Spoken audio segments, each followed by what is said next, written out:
Bueno, buenos días. La intervención como vicepresidente de CEPIME la haré en la clausura. Ahora intervengo como presidente de la construcción y tengo que desgranar algunos datos. Voy a intentar ser lo suficientemente telegráfico, para que se entienda. Vamos a ver, sin perjuicio de que después seguro que Luis Ariballo, desde el punto de vista de CEPIME o algunos de los otros sectores, pueden trasladar una serie de datos para que veamos claramente el efecto que ha tenido la pandemia sobre los diferentes sectores. Señalar escuetamente cuatro cifras. El Producto Interior Bruto tuvo una contracción del 10,8% con la crisis que hemos sufrido. Es decir, la contracción más importante que se ha producido en el Producto Interior Bruto de España desde la Guerra Civil. El segundo punto es que ahora se empiezan a mejorar las previsiones del Producto Interior Bruto según el Banco de España.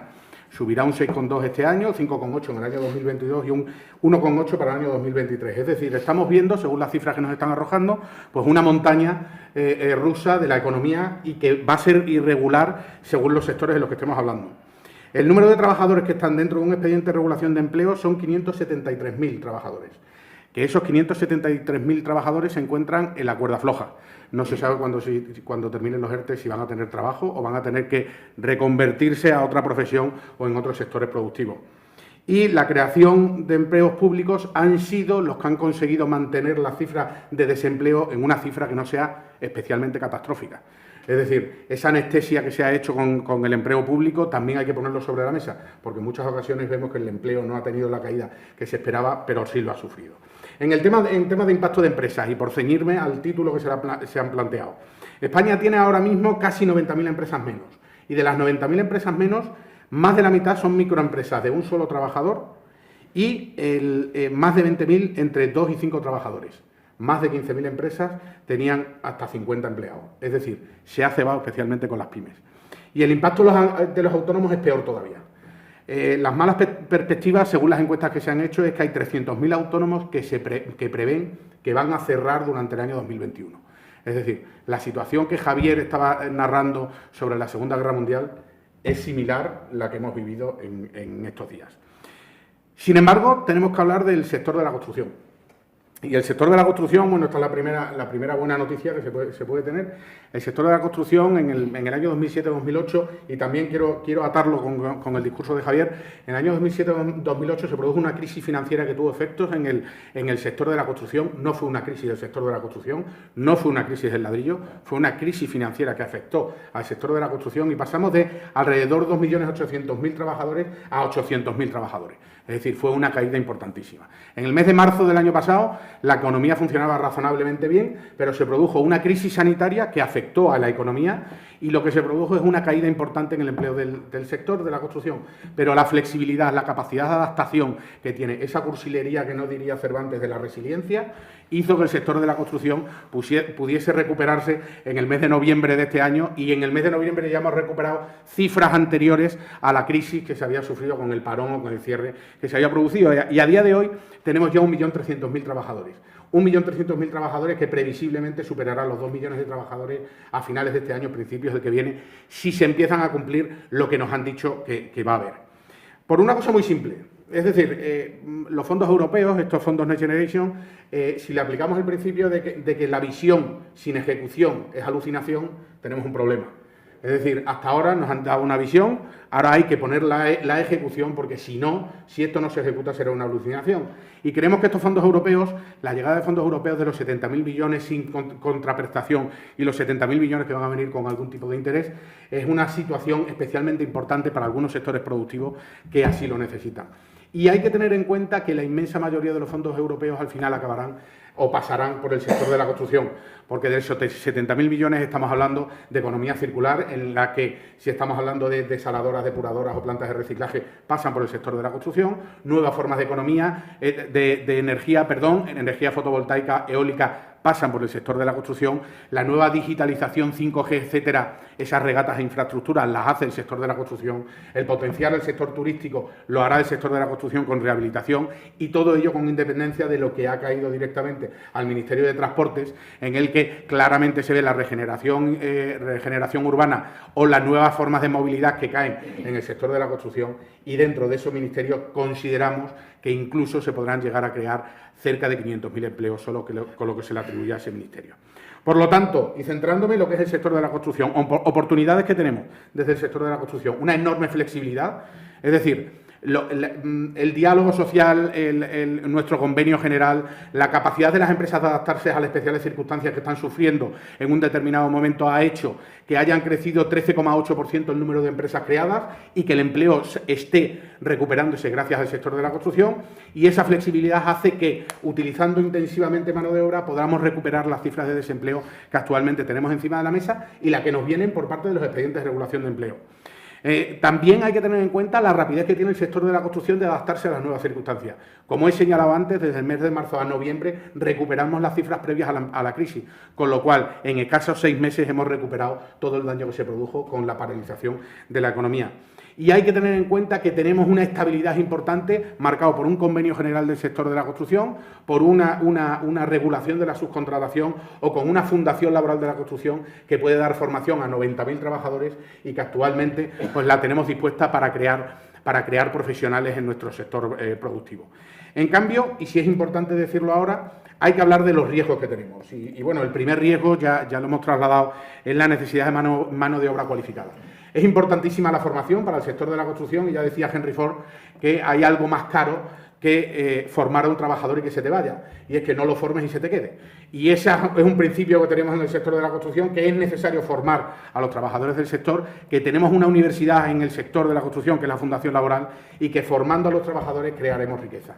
Y así creemos que, bueno, que la formación de nuestro sector puede dar muchísimo valor, ya es en nuevas formas de construir, industrialización en el sector de la construcción, eso que es construir en una nave industrial, ir a la obra y poner elementos prefabricados, la energía fotovoltaica, la energía eólica, el BIM, la realidad aumentada aplicada en las obras, muchísimas aplicaciones que se están utilizando en construcción, porque la construcción ha evolucionado muchísimo en los últimos 20 años.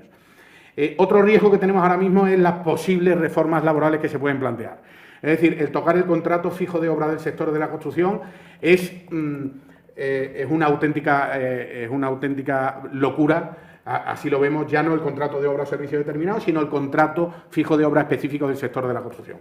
El contrato fijo de obra es un contrato pactado entre empresarios y sindicatos y que se adapta perfectamente a las necesidades del sector. Se están hablando de contratos fijos discontinuos, de una tipología de contratos que no se adaptan al sector de la construcción. Un fijo discontinuo está claro cuando las necesidades son periódicas y perfectamente determinadas, es decir, la fresa se recoge cuando hay fresa y la campaña de Navidad ocurre cuando es Navidad, pero el sector de la construcción no sabe cuándo va a tener cartera, si la va a tener en Navidad o la va a tener en verano, eso depende de la obra que hayas contratado. Por lo tanto, esa tipología de contratos no se adapta en absoluto al sector de la construcción, y el contratado indefinido para ejecutar las obras es también una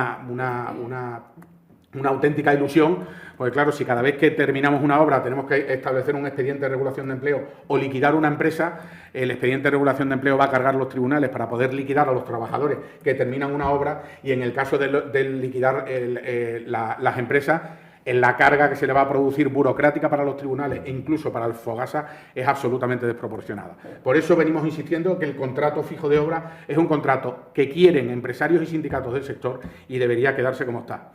El tercero de los problemas es la jubilación forzosa. Se quiere limitar las cláusulas de jubilación forzosa pactadas en convenio. Y hay que tener en cuenta que en el sector de la construcción la media de las plantillas son 46 años y, como decía el Metro de Madrid en los carteles, para dejar entrar hay que dejar salir. Y, por lo tanto, lo que tenemos que permitir es que aquellos trabajadores que han cumplido su edad de jubilación, que tienen una determinada edad, puedan salir del sector de la construcción con unas buenas condiciones para poder permitir entrar a ese 40% de desempleo juvenil que tenemos a día de hoy en España. Es decir, con un 40% de desempleo juvenil y necesidad de mano de obra cualificada, no tiene ningún sentido el impedir pactar cláusulas de jubilación forzosa a trabajadores que ya tienen su vida laboral plenamente cotizada. Otro de los riesgos es tocar la subcontratación. Queremos insistir aquí, yo seguro que se comentará ahora, tocar la subcontratación significa atacar el 99,8% de la pequeña y mediana empresa.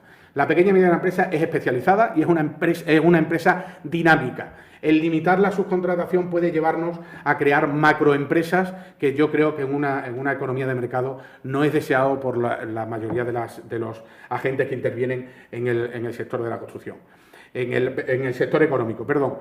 El cuarto lugar podríamos decir la falta de mano de obra cualificada, que ya lo hemos señalado. En quinto lugar, el incremento de precios de los materiales, algo que se está poniendo encima de la mesa y que es similar a esas circunstancias sobrevenidas o que exceden con el riesgo empresarial, por ejemplo, que ha sufrido el turismo, la hotelería, la hostelería, etcétera. Es decir, una subida desproporcionada de los precios en los materiales que se han concertado para la ejecución de un proyecto están presentando proyectos absolutamente inviables. Hoy se estaba diciendo que la subida del precio del crudo o del acero en Estados Unidos empieza a repercutir en España y creemos que la subida desmesurada de los índices de los precios de los materiales, de las materias primas, puede hacer que muchos de los proyectos que con los fondos europeos se pueden llevar a cabo pueden quedar en yermos. Por una cosa muy simple, una desproporción en una subida del precio del acero en una obra ferroviaria o una subida desproporcionada del petróleo, como ha salido hoy en prensa, puede hacer que una obra de carreteras, de asfaltado de carretera, no sea viable en ningún caso. Por eso venimos insistiendo en que los sistemas de reequilibrio económico del contrato que se aplican en muchos ordenamientos jurídicos y que se venía aplicando en el ordenamiento jurídico español deben reponerse de nuevo. Es decir, la ley de desindexación de la economía española aplicada a la contratación pública es un riesgo desproporcionado para la contratación en momentos delicados como los que estamos viviendo a día de hoy. Y por último, el tema del empleo o de la mano de obra. Necesitamos jóvenes en las obras y en las plantillas del sector de la construcción. Necesitamos la incorporación de mujeres. Solo tenemos el 8,6% de mujeres en el sector de la construcción y necesitamos profesionales en nuevos oficios. Recordamos, siempre lo hacemos, que en el sector de la construcción se paga bien, porque el Convenio General del Sector de la Construcción establece una remuneración mínima bruta anual muy por encima del salario mínimo interprofesional, y creemos que en el sector de la construcción se puede hacer carrera larga y una carrera profesional y bien remunerada. Yo creo que eso es importante ponerlo en marcha.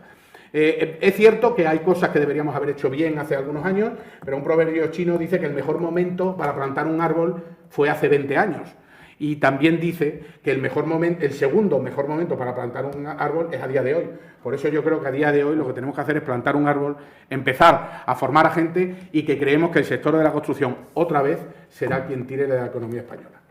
Gracias, Javier, y he intentado ceñirme al tiempo que me has dado.